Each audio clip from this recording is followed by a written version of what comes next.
Good evening, ladies as well as gentlemen. Papa Boris here, playing some more chess. I'd like to show you a game that is not played between world champions. In fact, neither of these players is a household name.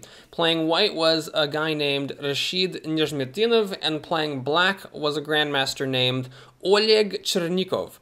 Now, one of these was a chess player who didn't have a particularly distinguished career, and the other one has left an incredible legacy, although he's not super well known. As a kid, I had never heard of this player, even though I read chess books, played in chess tournaments, went to chess camps, and thought I knew pretty much all the great chess players of the 20th century. I didn't discover this player until I saw this game covered by King's Crusher, a YouTuber I highly recommend, many years ago when I was already an adult and long past my chess playing history. This game pretty much completely blew my mind, and so if you are not familiar with the winner of this game, which you may not be if you don't watch chess videos on YouTube or follow along with the community at chessgames.com, then I think you'll be in for a treat. So again, I'm not saying which of these two players is the hero of the show, and I'm doing that so that this will be a surprise for those of you who don't know. Let's go ahead and begin. Mr. Nezhmetdinov played e4, and Oleg Chernikov responded with c5, the Sicilian defense. This is a popular defense among many players because it immediately creates an imbalance in the position and often leads to dynamic games. It's one of the easiest ways to get a nice dynamic active game as a black player. Now, if you hate the Sicilian defense as a white player, you need to learn variations like c3 or knight c3, the closed Sicilian. A lot of people who play black, or at least this was the case when I was a kid, a lot of people who play the Sicilian as black hate these variations. But Nezhmetdinov was not a douchebag, he was a gentleman and maybe a scholar, who knows. He played knight to f3, and after knight to c6, played d4, going in for the regular old open Sicilian. Now, after the exchange of pawns in the center, black actually has a butt ton of moves. The Sicilian is a very heavily studied opening. a6, d6, e6, knight f6, these are all options. Here, Chernikov decided to go for g6. This is known as the accelerated dragon. Now, the reason for that is that when you fianchetto your black bishop in the Sicilian, it's called the dragon, and doing it as early as possible is the accelerated dragon. I think that all makes sense.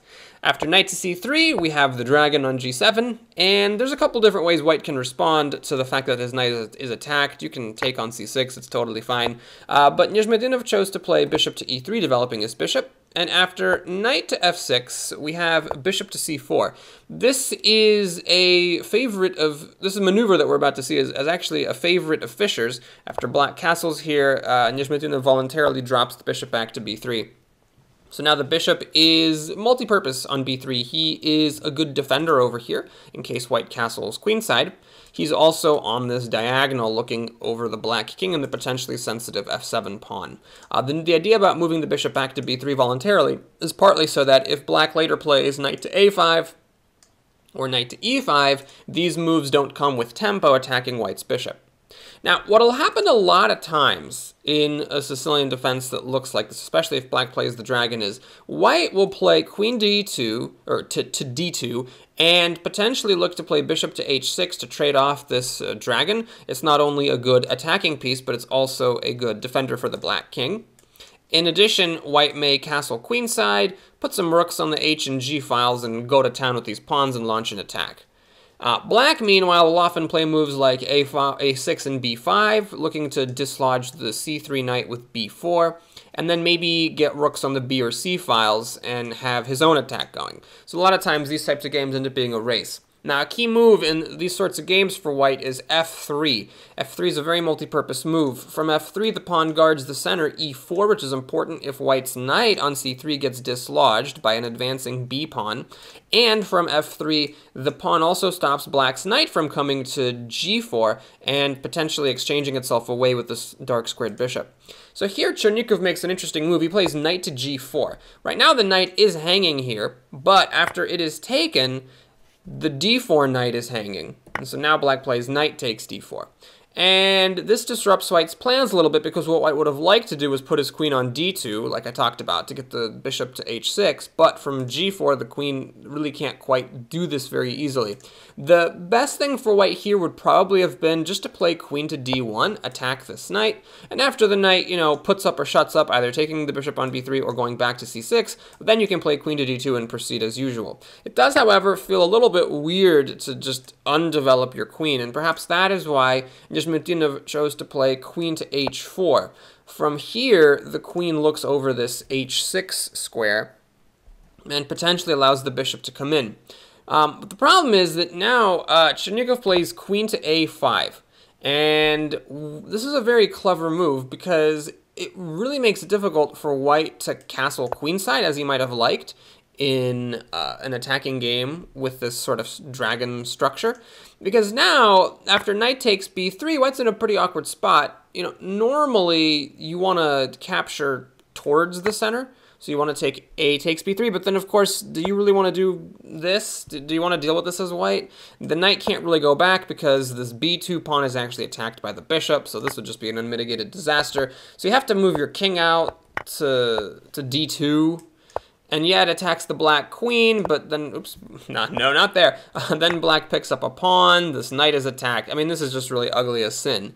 So otherwise, then you have to take with the c pawn, and you got this clump of pawns over here that's not doing anything to help the center, plus the c file is wide open, and of course black's rooks are going to get on that. And then this knight is very sensitive, it's always looked over by the bishop, so it's just kind of like a really awkward and uncomfortable situation. So after queen to a5, Nezhmetdinov decided to castle kingside, even though that's not necessarily what he would have liked to do. And then comes bishop to f6, and this is very tricky for white. Where do you move the queen now that it's attacked? Let's take a look at white's queen squares. So these squares, of course, are attacked by black's pieces. You can't put the queen there. You don't really want to put the queen on these light squares either, because if you go, say, queen to g4, then black gets to push this d pawn with tempo, getting an extra attack on white's queen. If you go to these squares, then that's even worse. I'll just show you. If you go to f4 or g3, it's the same thing. Black has this tactic, again, enabled by this clever move, queen to a5. Black can actually sack the queen on c3. And after the queen is recaptured, black jumps in with knight to e2 check, the king moves, and the queen is captured back. Now we're in the endgame.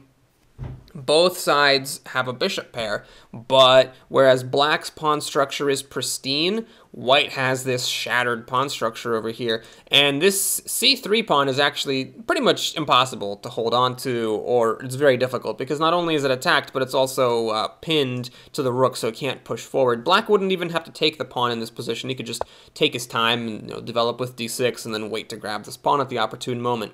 There is no real value to protecting it, say, with bishop to d2, because black can just keep on developing, and what exactly are you doing with your life? This bishop is a big dumb pawn protecting c3, and if you like move your rook, let's say, and black attacks this pawn, now you're pushing c4. Now this bishop is a big dumb pawn hemmed in by all of its other pawns.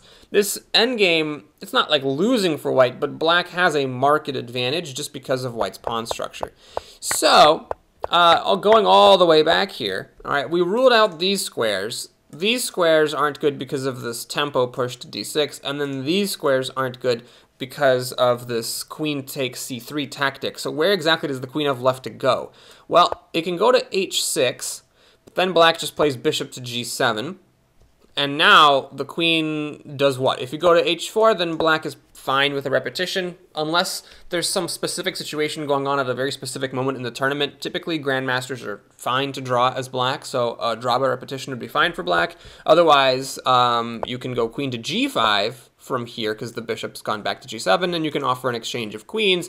This is also very similar to offering a draw, because the pawn structure now for both sides is good, and it's just a very drawy-looking endgame. It's going to be a pretty boring game from this point. So now, my question to you is, as I've been going over all the options, did you figure out what the best thing was for white to do here? That's my first question to you. If you're an engine, or if you're as smart as an engine, then you probably figured out that the best thing for white to do here was to play queen to g4, let black get this tempo push of the d-pawn, and then go back queen d1, which illustrates why white probably should have just done that in the first place instead of going to h4.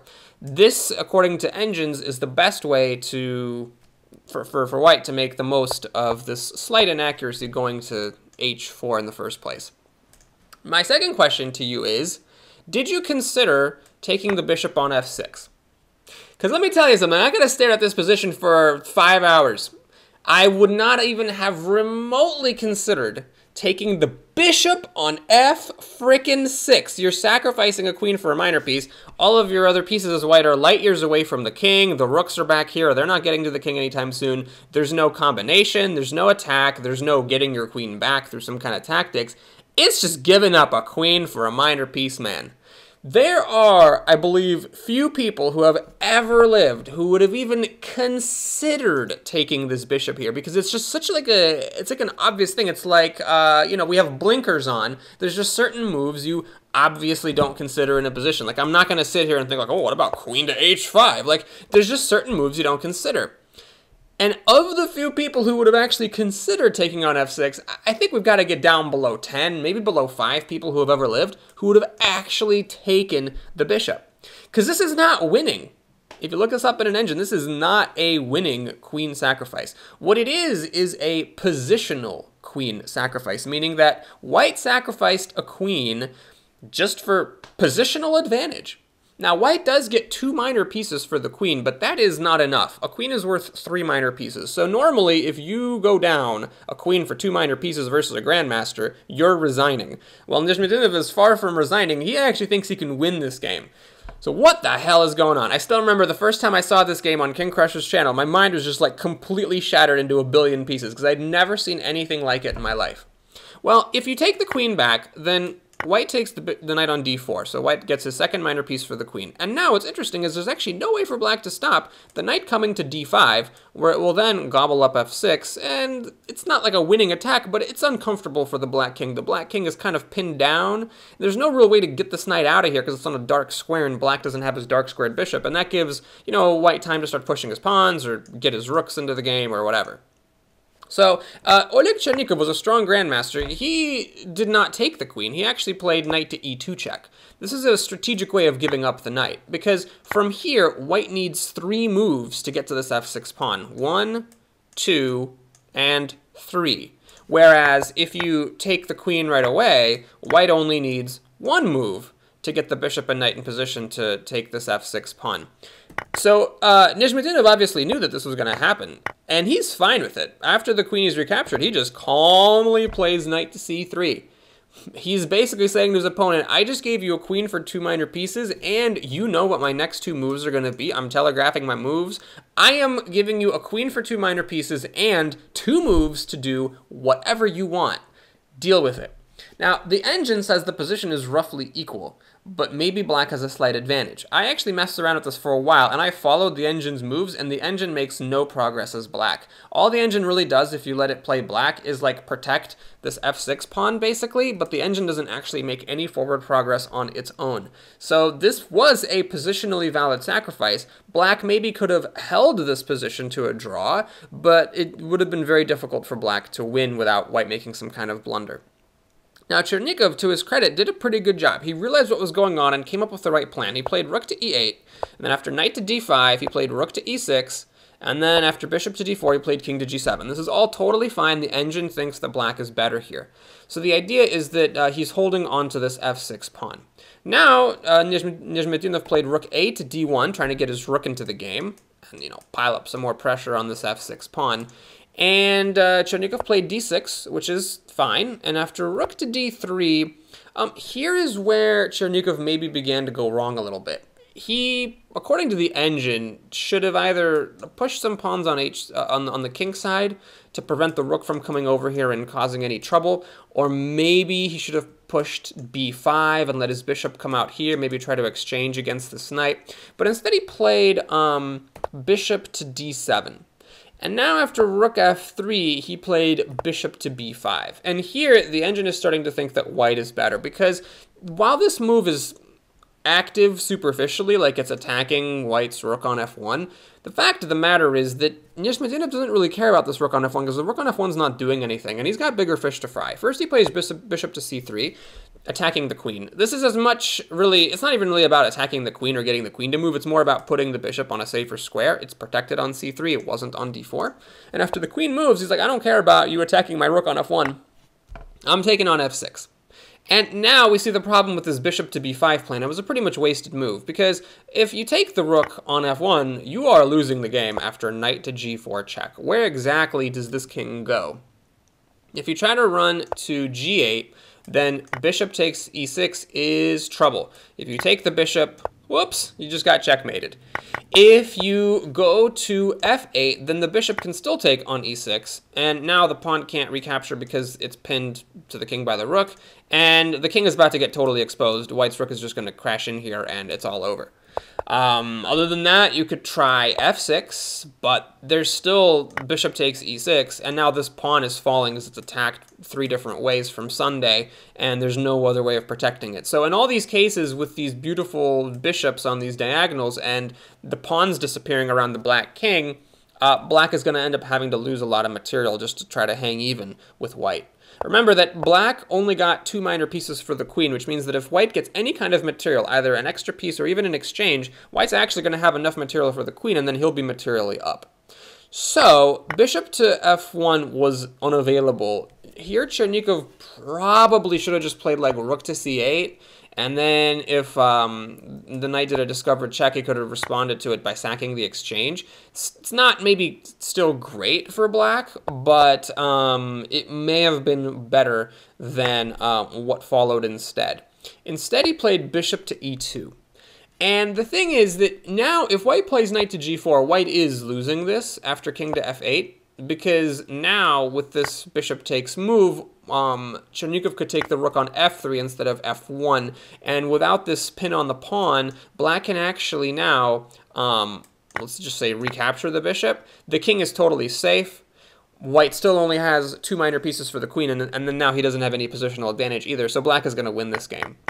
But what Chernikov missed is that the knight doesn't have to go to g4. There's a whole bunch of different squares that the knight could jump to, and he didn't properly consider all of them.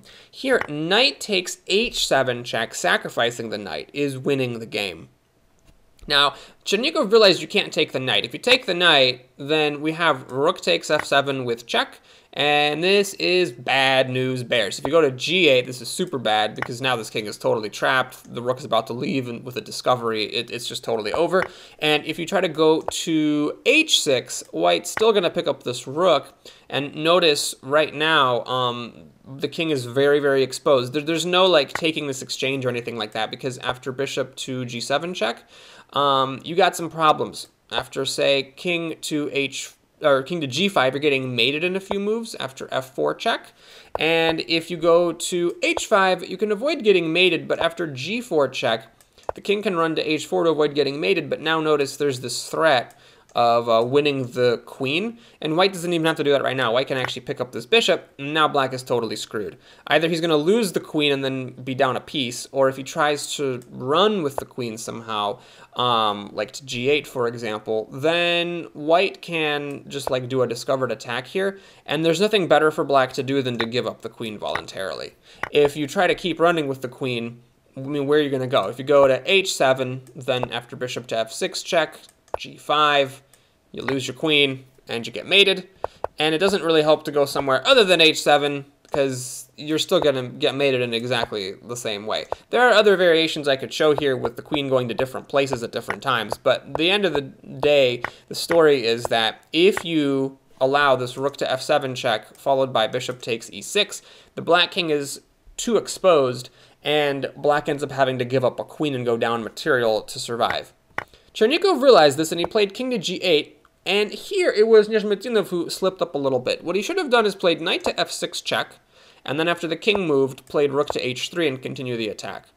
But, unfortunately, Nezhmetdinov got his order slightly wrong. He played rook to h3 first, looking to play knight to f6 next. But the problem is this allowed Chernikov to play rook to e5, which he did. And now notice that knight to f6 isn't possible because the rook intercepts the dark bishop's ability to protect the f6 square. So here, Nezhmetdinov played f4, trying to dislodge the rook. And Chernikov needed to play rook to h5. In a lot of variations that we're going to see, the white rook is coming to h8, giving check, and then picking up the black queen afterwards. And although this is still an advantage for white, it's not like an overwhelming advantage. The game could have continued. Perhaps Chernikov wasn't a fan of the fact that after the rook moves, the f6 square is once again revealed to the black bishop, or to the white's dark bishop, I should say, and it allows the knight to come to f6 check, but this would have been black's last best hope for peace. Instead, Chernikov decided to just keep his rook here, and he played bishop takes f1. Now, after king takes f1, black is going to lose the game. He tried rook to c8, thinking maybe one day he would exchange against this bishop, and Nezhmetdinov was having none of that. He played bishop to d4 to stop that from happening. The bishop is worth more to him than black's rook because of its incredible influence on this sensitive diagonal. Here, Chernikov played b5. This is basically like giving up. He just didn't really know what to do. This move does pretty much nothing. And now Nezhmetdinov just needs to find a good way to win. He does knight to g5. So the idea here is that this f-pawn is very sensitive, and it's now threatened by the knight and bishop, with rook checks to devastating effect to follow. So Chernikov protected the pawn with rook to c7. And here, Nezhmetdinov played bishop takes f7 check. Now, I just want to point out, in this game, Nezhmetdinov has sacrificed a queen, he sacrificed an exchange, he sacrificed a minor piece, and now he's sacrificing another minor piece, because after rook takes f7, if you take with the knight, you've just given up 2 pieces for a rook, which is a material disadvantage, and after you win this rook, you've still only got a rook and a minor piece for the queen, so this would have been bad. But after the rook takes, Nezhmetdinov actually sacrifices a whole rook on h8. So I think that brings the total sacrifices up to, I don't even know, sacrificing a queen, sacrificing an exchange, a minor piece, another minor piece, and then a whole rook. After the king takes the rook, however, knight takes f7, forks the king and queen, and after the smoke has cleared, black has a rook against 2 minor pieces. He can win a couple of pawns here, which he does. But now, white is still up 1 pawn. He's got 2 minor pieces for the rook. This is a totally one endgame, and here Chernikov resigned. Black could have actually played this out and, really forced white to work for it, but among, world-class players, this is definitely a lost endgame for black, and Chernikov didn't make Nezhmetdinov work for it. I do want to show one more variation here. There was a way for white to have an even easier time. If white had actually taken this rook first, before doing this combination on f7, then all the same tactics would have worked, except that now white would be up a piece versus the king, which is a much easier endgame to win technically. Black can also do something different. Black can, for example, play king to g7 here and let white pick up the queen this way. But again, this is an easy to win endgame. White is just up a whole piece in the endgame, and this would have been an easier one to win. So move order matters. Instead of playing bishop to f7 first, white should have taken the rook on e5 first, but be that as it may, white still ended up with a winning endgame, and black resigned. So Nezhmetdinov was a really amazing player. I hadn't heard of him until I saw this game, and after I looked at his other games, I was blown away. I'm not going to say anything more about him now because this video has already been way too long, but I hope that you enjoyed it, and I hope that you look forward to seeing some more games by this amazing player soon. Take care, everybody, and please like and or subscribe. I'll see you soon.